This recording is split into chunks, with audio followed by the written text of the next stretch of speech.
Hey guys, just tried recording this. I made a whole video, but I guess I didn't click record or something. I don't know why I didn't record. But I just wanted to come back and give you guys a nice little video, a little book review. It's been a little bit since I've done one of these, and I've been reading a lot more recently and enjoying it a lot again. But the book is Why We Swim, and it's by Tsui. I don't really know. I don't want to butcher it, but I guess I just tried to say it, so we'll see. If I'm wrong, you can comment down below. But this is a very good book. I really enjoyed it. It's a new eye-opening way to read a new book instead of just the self-help books that I've been reading recently. I don't know what genre this technically would be in, but it is a very good book. It breaks it up into many different things on why we do swim and why it's still around. I think it's very interesting how with evolution and everything, how we still need it for survival and still use it as a source of freedom, I guess, a sense of just well-being. And I'll talk more about that, what the book talks about. But the book gets into it with survival and saying that, I forgot where it is, but there's a man who they celebrate every year, and his boat sunk with a couple other guys, and he was the only one that survived, but it was a really far distance away from any land, and they came to find out that it was, I think, very low temperature water, very freezing almost, and he pretty much just floated back to land, because at that point he swam a good amount in all his clothes. He was fully clothed, which was even heavier, but they found out he has a little more blubber like a seal, a little more fat on him than a normal human. So it was kind of cool to hear that, and how he was able to make it back by just floating and being a little more buoyant than other people. That was one of the really cool stories and inspirational stories in this book that made me want to, I guess, go out and swim, but also just made me think about many different survival things that people have been through, and this is one of the coolest ones I've heard in a long time. The second part that it talks about is just the well-being.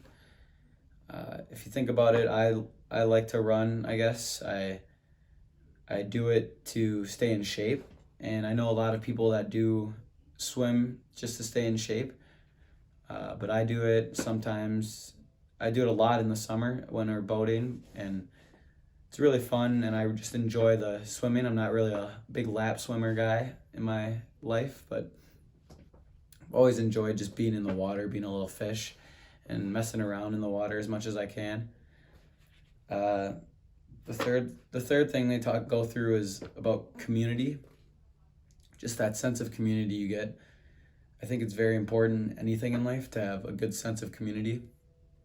Whether it's running, what I have, swimming, or mostly anything, you find the people around you with same common goals and same likenesses that you can talk about each and every day.